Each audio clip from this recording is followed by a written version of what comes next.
Well, I want to approach the text that we have this morning. This is going to be a text it's going to call us to a place of submission and surrender. And we often will read the text together, but today I want to read the text over you. Sometimes when we are reading a book, we can think sometimes of ourselves as over the book, and we're dominant over the book. But the Scriptures, as much as they were given to be read, were also given to be listened to. And so I want us to come underneath the Scriptures this morning, to be subservient to them. So we're going to be reading out of Matthew 16:21 through 28 this morning. But as I read the text, I want you perhaps just to close your eyes. Someone came up to me after the first service and said, "Don't ever tell anyone to close your eyes before you start preaching." But we'll trust that if you need a nap, the Lord knows. But close your eyes, perhaps listen to the word being read over you. From that time, Jesus began to show his disciples that he must go to Jerusalem and suffer many things from the elders and the chief priests and the scribes and be killed, and on the third day be raised. And Peter took him aside and began to rebuke him, saying, "Far be it from you, Lord, this shall never happen to you." But Jesus turned and said to Peter, "Get behind me, Satan, you are a hindrance to me, for you are not setting your mind on the things of God, but on the things of man." And then Jesus told his disciples, "If anyone would come after me, let him deny himself and take up his cross and follow me. For whoever would save his life will lose it, but whoever loses his life for my sake will find it. For what will it profit a man if he gains the whole world and forfeits his life? Or what shall a man give in return for his life? For the Son of Man is going to come with his angels in the glory of his Father, and then he will repay each person according to what he has done. Truly I say to you, there are some standing here who will not taste death until they see the Son of Man coming in his kingdom." I want us to think about this text here that we've just read, in some ways like a flashback to another text. We've all seen movies where the opening scene of the movie is the end of the movie. And then the rest of the movie is a flashback that shows how we got to that opening scene, which is the end. The scene that I think is a flashback of this text is the Garden of Gethsemane. So let me paint a picture there for you of the Garden of Gethsemane, and then we'll return back to our principal text. Picture it, if you can. Peter is sleeping on the ground in the garden. His cloak is wrapped about him. Perhaps it's chilly that night. He feels a hand upon his shoulder, and he awakes to see the face of Christ. The fire is burned down to a bed of coals, and Peter wonders, is Jesus waking them to ask them again to pray? But no, Jesus' face is different this time. "Arise, let us go. My betrayer is at hand," Jesus says. Peter looks through the olive grove, and he can see the torches moving through the trees, and he can hear the clank of the soldier's armor. And his heart begins to beat fast, and he stumbles to his feet, and he lays hold of his sword. The soldiers are upon them now, and Judas is leading the way. The other disciples are hanging back, but Peter has taken a stand next to Christ. His breath is shallow, perhaps his legs are weak, but he remembers his vow. "Even if all the others fall away, I will never fall away." As the soldiers reach for Christ, Peter reaches for the last bit of his courage, and he strikes wildly into the mob. There's a flurry of pushing and shoving. Swords are raised. But Christ steps forward and with the command of his voice puts an end to the fight before the violence breaks out. "Shall I not drink the cup my Father has prepared for me?" he says. And in that moment, it crashes in upon Peter that all of Jesus' talk about being crucified wasn't just metaphor or parables, that it was real, that he was about to be taken, that they were all about to be taken. And there in the garden, Peter stood at the crossroads to follow Jesus down into the path of death, or flee and save his life. For Peter, the path of faith and obedience, the path of allegiance to Christ in that moment must have looked like the end of every hope and dream, the end of everything they had been working for these past 3 years. It looked like certain death. And some of you today like Peter, are standing at a similar crossroads. You're faced perhaps with a difficult decision that you have to make. Christ is perhaps calling you to a path of obedience that to you looks to be the path of death and unhappiness and the end of every dream that you've ever had. And the path of faithlessness and disobedience beckons to you because it seems to be a respite and a freedom from all that you fear. The crossroads took Peter by surprise, but it didn't take Jesus by surprise.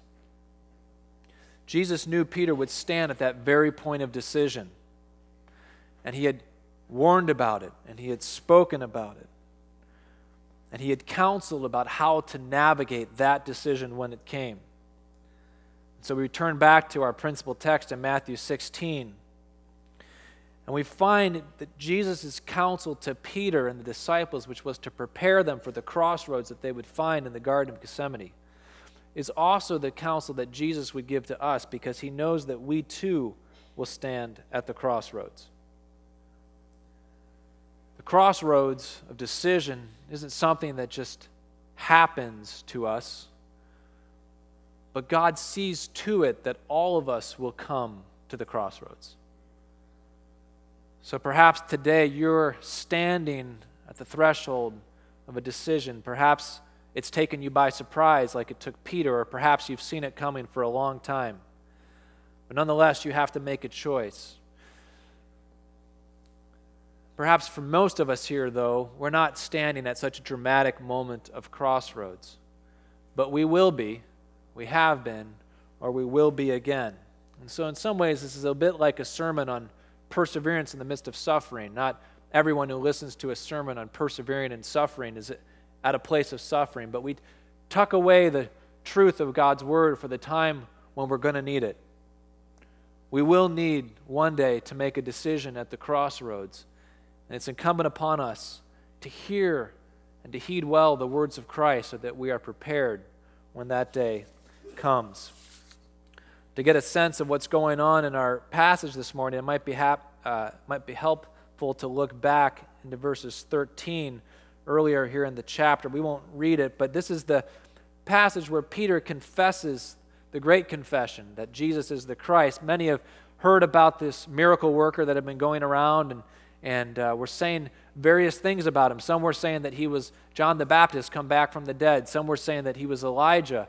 Others that he was one of the prophets. So Jesus calls his disciples to him and he says, "Who do you say that I am? What about you?" And Peter gives the great confession. He says, "You are the Christ, the Son of the living God." And Jesus says, "Blessed are you, Simon Bar-Jonah, for flesh and blood has not revealed this to you, but my Father in heaven has revealed this to you. And upon this rock I will build my church, and the gates of hell will not be able to overcome it." This is a heady moment for the disciples, to be sure, where Jesus declares emphatically that his kingdom will prevail and not even the gates of hell will be able to withstand the onslaught of Christ and his kingdom. And Peter wrapped up right into the heart, into the very center of this kingdom. And yet immediately following, we read the text that we read already in verse 21. Jesus begins to show his disciples that he's going to go to Jerusalem and be handed over to the chief priests and be mocked and be killed. And how disjointed this must have seemed to the disciples and also to Peter.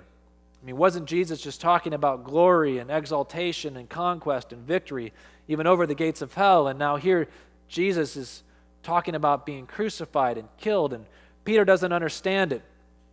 So he's going to help Jesus out a little bit. So he takes Jesus aside and he says, "No, Jesus, this isn't going to happen to you." And I don't know if Peter thought Jesus was having a moment of despondency, perhaps getting a bit discouraged with everything. But Peter certainly liked the vision of conquest and victory more than he liked the vision of crucifixion and defeat. And so he tries to tell Jesus, "No, this isn't going to happen to you." But Jesus responds and rebukes Peter and says, "Get behind me, you are a hindrance. You're not setting your mind on the things of God, but on the things of men." And then he gives Peter and the other disciples, he gives them an insight into the heart of the gospel, an insight that they will need as they approach their own cross, their own crucifixion, truth that they need to hang on to in the midst of the dark hour. He says to them, verse 24, "If anyone would come after me, let him deny himself and take up his cross and follow me." How counterintuitive are Jesus' words here. He's just spoken of victory and conquest and overcoming the gates of hell. And now he speaks of being crucified and the need to lose our lives, the need to follow after him and to take up the cross. Taking up the cross, we can romanticize that a bit in our culture because we don't have crucifixions every weekend in the town square. But in the disciples' day, to speak of a cross was to speak of something very concrete and tangible. And for Jesus to be talking about being handed over to the religious leaders and crucified, and then to say that the ones who would come after him must also follow him into a path of crucifixion, that meant something significant to them. And how counter to every natural human instinct are Jesus' words here. Because the human instinct is to flee from pain and suffering, to avoid at all costs those things that threaten our sense of self-security and our personal vision of happiness. Even just biologically, we know this to be true. If someone comes up to us very quickly or throws something at us or throws a punch, we flinch without even thinking. It's a reflexive reaction. It's hardwired, as it were, into our very being to preserve ourselves, to protect ourselves. We protect ourselves physically, but we also self-protect when we're emotionally threatened. We don't want to put ourselves out there to be exposed or to be vulnerable. I pastored for a while in Nebraska and was in a community that was surrounded all by farms. And things are a little different out there than they are here. And one of the things is how you greet people. And there's kind of some unwritten rules that I picked up after a while. If you're outside of town and you're on a gravel road, then when you're driving by someone, you do the kind of the two-finger wave off the steering wheel, like that. If you're on the highway, you don't have to wave at anybody. But if you're on the gravel road, you get the two-finger wave.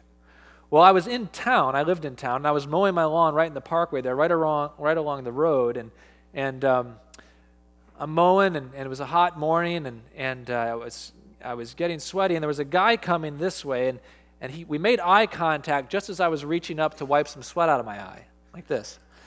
And he thought I was waving at him, so he had his hand out the window, and so he started to give me a wave. But then he could tell that I was really just going for the eye, so he tried to back out of the wave. But I could tell that I had lured him into a wave, and so I didn't want to leave him hanging, so I kind of tried to avert from the eye to go for the wave. But it was too late. He could already tell, and so he abandoned the wave, and then I could see that I was going to wave to nobody, and so I quickly averted my aversion and went back into the eye wipe like that. So it was kind of like one of those deals. And he was like in the car window, and then just kind of, right? Because no one wants to be the person that puts themselves out there and be vulnerable. Like that took about half a second for both of us to have that exchange, We didn't want to be vulnerable. No one wants to be vulnerable emotionally. We don't want to be vulnerable physically. We have this inherent sense that we occupy a position of vulnerability and we retreat from that. We self-protect because we intuitively know that despite our best efforts, the world around us is filled with pain and suffering and death, and that it, in the end, cannot be avoided. And so much of our lives are spent trying to numb ourselves to the inevitable reality of suffering and death. We place our full weight of hope upon the empty promises of a dying world, thinking that somehow we can escape the curse. Material prosperity, family, sex, popularity, comfort, health, all are vainly grasped as a means of protecting ourselves from the suffering that is the harbinger of death. And nothing activates or excites our innate human desire to self-protect like Jesus' call to faith and obedience when it's properly understood. Because Jesus is summoning us to take up the cross and to lose our lives, and that runs counter to every natural human impulse. Augustine was one of the great church fathers in the 4th and 5th century, and And his writings are probably the most influential writings outside of the New Testament that have shaped the church and Christianity and what it is today. And when he was born into a family with a mother who was a devout Christian, but a father who was not. And his father wasn't interested in religion, and his mother, in spite of her best efforts, was very overbearing and over-nurturing and determined to see her son become a devout Christian. And between the two of them, they ended up pushing him away. He was brilliant beyond his peers and given to intellectual stimulation. And he found Christianity, the kind that he was living in North Africa, to be crude and naive in his day. And so he was living in kind of a small town and wasn't the intellectual elite. And so he wasn't taken by the vision, the intellectual life, the vision of Christianity. And he was a very rebellious child. He was a constant grief to his mother. And he took a mistress by the age of 17, and then he fathered a child a few years later. But he had a deep desire to know the truth. He really wanted to understand what life was about. And so he joined a Christian sect, a Gnostic sect that was aberrant in many ways, and he followed that for a number of years, but it left him empty, and so he abandoned that. And then he began to follow the Platonists of his day, which were the leading intellectuals of his day. And again, that gave him some reprieve a bit for a while, but in the end it left him empty as well, and became disillusioned, and he was sorely unhappy. He was sorely unhappy with his life. And in that unhappiness, it opened up a tiny crack for him to reconsider the faith of his childhood. And in that state of mind, at 30 years old, he found himself in a garden in the city of Milan. And he had been listening to the preaching of Ambrose, who was the bishop of Milan, another great church father. And Ambrose had a way of putting together Christianity in a way that answered all of Augustine's intellectual problems. And as he listened to Ambrose preach from God's word, the intellectual barriers that he had to faith began to fall away until there was no longer any intellectual barrier that stood between him and faith. But yet, he could not bring himself to conversion. For he knew that to embrace Christ would mean leaving behind his carnal lifestyle. And that was something that he had become enchained by and enslaved by. And he wanted Christ, but he feared the continence that would come. And he says this about the time when he was facing conversion. He says, "My soul hung back.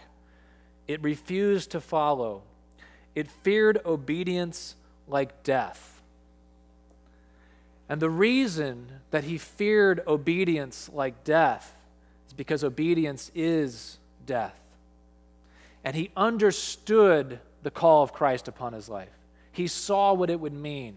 He saw what it would cost him. And it felt to him like death. Just like Peter in the Garden of Gethsemane saw the path of obedience. He knew the right path. He knew the way that he should go. He had said he was going to go it. But to go that way felt like death. It seemed like certain death. And the call of faith and obedience that Jesus lays upon us is the call to follow him into his way of life, but the way of his life is the way of the cross. Perhaps you've seen those little gospel booklets that talk about the plan of salvation and they begin by saying God loves you and has a wonderful plan for your life. Well, I saw that little caption set beneath a picture of the early Christians being eaten by lions. God does love us. He does have a wonderful plan for our life. But the wonderful plan for our life isn't always the utopia that we sometimes think it might be. The plan for our life that he has is the way of the cross, the way of death, death to sin, death to self, death to this world. And the person that's at the crossroads and who really understands the crossroads, who sees it for what it is and sees the path of obedience as the path of death, sees the reality of the situation. Because allegiance to Christ is death, to walk into death. But why is it that a person would follow Christ into death? At that moment of decision, why is it that a person would follow Christ into the cross? Why would anyone choose that death? I think there are two principal reasons. First, it's because we've come to believe that what Christ says about the futility of this world to provide ultimate meaning is true. Look back to our text. Jesus says, "For whoever would save his life will lose it. But whoever loses his life for my sake will find it. For what will it profit a man if he gains the whole world and forfeits his life? Or what shall a man give in return for his life? To possess even the whole world, all the resources that this world could give us, to remove from us that sense of vulnerability. And not just the sense of vulnerability, but to remove from us the reality of our vulnerability. The resources of the world in the end fall short. And every funeral that we observe is a reminder that the world doesn't have the resources to deliver us from the death and the suffering that we fear. We must see that the path of disobedience is empty, and that in the end it leads into the grave. We must see the path of disobedience and faithlessness for what it is. Augustine, again, in the garden, torn between these two paths, unhappy in the direction that he's been walking, but seeing that to go the other way was the path of death. He is torn between the two, and he says this, "I had become tired of living, but scared of dying. Fettered by the flesh's morbid impulse and lethal sweetness, I dragged my chain, but was afraid to be free of it." It's a powerful imagery. Do you find yourself this morning dragging a chain, but afraid to be free of it? "But you, Lord, were turning me around so that I could see myself. You took me from behind my own back, which is where I had put myself during the time that I did not want to observe myself. And you set me in front of my own face so that I could see how foul a sight I was, crooked, filthy, and spotted, and ulcerous. And I saw, and I was horrified, and I had nowhere to go to escape from myself. I tried to look away from myself, and again you were setting me in front of myself, forcing me to look into my own face so that I might see my sin and hate it." If we're going to walk the path of Christ into the cross, we must see our own sin for what it is, and we must hate it. We must see the emptiness of the world for what it is and despair of it. And we will only hate our sin and despair of the world when we realize that our sin is in fact killing us. That it is our sin that is a chain around us that is dragging us down. St. Paul, he says, lamenting kind of this being trapped between these two impulses. He says, "Who will deliver me from this body of death?" He recognizes that the sin that has taken hold of him, that the world that promises salvation vainly, it's all a body of death. And until we see it as death, as what it is, till the veil is removed and we see the horror of our sin for what it is, and the emptiness of it, we will never have the faith to walk into the path of the cross. But it's not just seeing our sin for what it is and seeing the world for the futility that it is, but we must also see Christ for who he is. To see our sin for what it is and to see the world for what it is alone leads only to despair. There's no hope of salvation in staring at our sin. There's no hope of salvation in staring at the emptiness of this world. We must also see Christ for who he is. Augustine in the garden finally came to the place of conversion because the Spirit of God opened his eyes to see that losing the whole world while gaining Christ would bring more joy than gaining the whole world and losing Christ. He saw Jesus as the pearl of great price, one who was worthy of selling all that he had in order to lay hold of this one treasure. He came to believe that there was a resurrection on the other side of dying with Christ. We're faced with two deaths. We can follow our sin and our faithlessness and our disobedience into this path, which will lead to death. Or we can follow Christ into the way of the cross, which will also lead to death. But there is no resurrection after following the way of sin.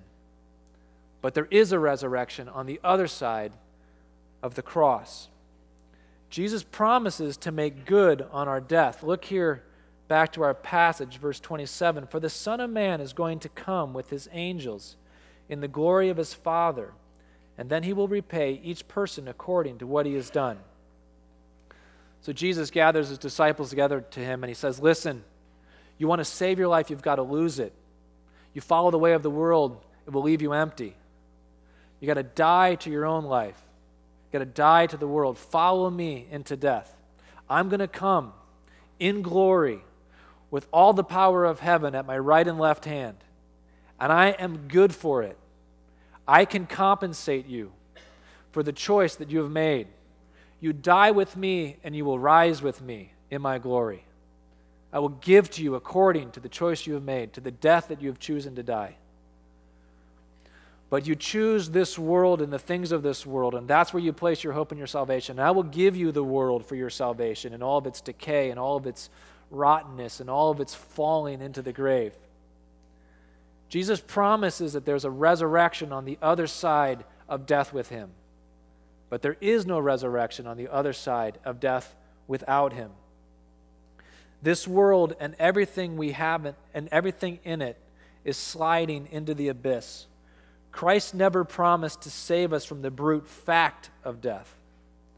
All of Adam's children, even Jesus himself, must fall beneath the curse. Rather, Christ promises to deliver us out of death, that it will not have the final victory.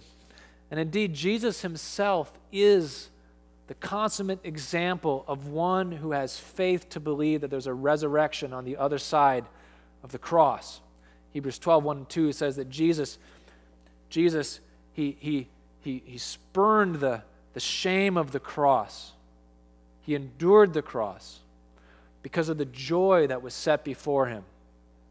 As he entered into the pain and the suffering of the cross, he kept his eyes fixed beyond the cross onto the resurrection, the joy set before him, what his Father had promised him. His Father had promised to not leave him in the grave. I will not let my Holy One see decay. And it was in faith that Jesus went into the grave, believing the words of his Father that he would raise him up from the dead and seat him far above all rule and authority and power and dominion, above every name that could be given. And true to form, Jesus entrusted himself to his Father who judges justly, went into the grave, and the Spirit of God raised Jesus from the dead and exalted him. And Jesus leads the way in what it means to go to the cross, trusting that there is a resurrection on the other side. Each of us, in the end, comes to the crossroads. The path to our left leads out onto the sunlit plain of disobedience. And the path to the right leads down into the shadowed valley of faith. And Christ meets us at the crossroads and bids us to follow him into the valley. But why not the other way, we ask? It's the way of death, he says. We stare down into the darkness of the valley. That's the way of life? No, it also is the way of death, Christ says. But I will walk with you through that death, and together we will come out the other side. The road is forked, and death awaits us down either road. Indeed, the sunlit path itself must pass through the shadowed valley before the end. There can be no getting around it. We must choose which death we are willing to die. Either we will cling vainly to the world and die to Christ, and thus, in the end, to the world itself, and lose all, or we will let go of the world and die with Christ, and thus, in the end, rise again when the world itself is reborn and gain all. Of course, most of us seated here are Christian enough to know the right answer to which road we should choose. Just like Peter knew the right answer to which road he should choose. He said it himself before the moment came, if all others fall away, I will stay with you. I'm willing to go with you all the way to prison, even to death. Peter knew the right answer. He knew what it meant to have allegiance to Christ. But the real test is at night in the garden when the soldiers come. That's the real test. And we know the answer about which is best and what it means to follow Christ and dying to self, but the real test is when we come to the crossroads. Some of you are at it this morning. Is a life and death situation before you, just like Peter in the garden, just like Augustine in the garden. And this will be a monumental decision of your life as to which way you're going to go. And do you have faith to believe that the pathway of the cross has a resurrection on the other side, that God will not leave you in death, that the pathway of obedience ultimately is the pathway to life and joy and peace, even though it has to run through a cross? Or in faithlessness, will you cling to the sin that you are holding on to, thinking that somehow that will provide for you salvation? Say what you will about the choice you will make, but it's in the moment of decision that the truth is revealed. And this is why God brings all of us before the end to the moment of decision, so that we will know what is in our own hearts. So we will know that our words of allegiance to Christ are not just words, but that they count for something. So what do you need to die to today? What thing do you need to let go of or perhaps embrace? We don't do obedience or sanctification in the abstract. We do it in the concrete. And God is calling some of you here today to give up something that you've been holding very dear, something that you've been clinging to like a drowning man holding on to the last piece of wood from the wreckage that has been your life. And you're coming to believe that it can't hold you up much longer. You're like Augustine in the garden, and you're unhappy, and you know that what you've been holding on to can't bring happiness, but you believe it to be all that you have, but it's not. Let go of whatever it is that you're holding on to and take hold of the hand of Christ that is reaching out for you. He will not let you drown. Even though it seems like to let go of what you're holding on to will lead to certain death, He will not let you drown. For most of us this morning, though, we are not at a major crossroads of our life. Yet every day we are presented with dozens of decisions, dozens of little crossroads, and the same faith that we need in order to navigate the major crossroad. It's the same faith that we need to navigate all of these little decisions, these day-to-day decisions, to die to ourselves and to choose the way of the cross and to put others first and to lay aside the sin that so easily entangles us and fix our gaze and our eyes upon a resurrection that is to come. Every day is a day that Jesus calls us to die to ourselves, to our flesh, and to this world, and to live for Him, all in the confidence that there is a resurrection on the other side of all of those little deaths. And God, in His tender mercy, doesn't make us wait all the way to the end to experience the first fruits of that resurrection. Jesus says to His disciples, "Truly I say to you, there are some standing here who will not taste death until they see the Son of Man coming in His kingdom." Which you read this in context in the other Gospels. It's a reference to the transfiguration when Jesus' glory is revealed, a foretaste of the kingdom to come. And on this Pentecost Sunday, which it is today, it's fitting to be reminded that the inbreaking of the resurrection that is to come, the life that Jesus promises on the other side of the cross, He doesn't store up all of it for the end, but He gives just enough of it to us here, the Holy Spirit, a deposit guaranteeing what is to come, so that as we walk into this path of death, we don't walk into the path of death alone, but we walk into the path of death with Christ's presence with us. Peter in the garden, in that moment of decision before Pentecost, the possibility of crucifixion was too much for him. He crumbled under the weight of the temptation and he fled. But after Pentecost, the same crossroads came again to him. Crucifixion before him. And with the power of the Spirit upon him, he chose the way of the cross. And he, like his Lord, was crucified in Rome by Roman soldiers. We cannot navigate the path of the cross in our own strength. And as you stand here today thinking about the path of the cross and how it is too much, it is too much. You can't do it in your own strength. And if you try to walk it in your own strength, it will be death without resurrection. But Christ, in his mercy, gives us a foretaste of what is to come, and he places his Spirit inside of us and gives us the power to walk the path of the cross.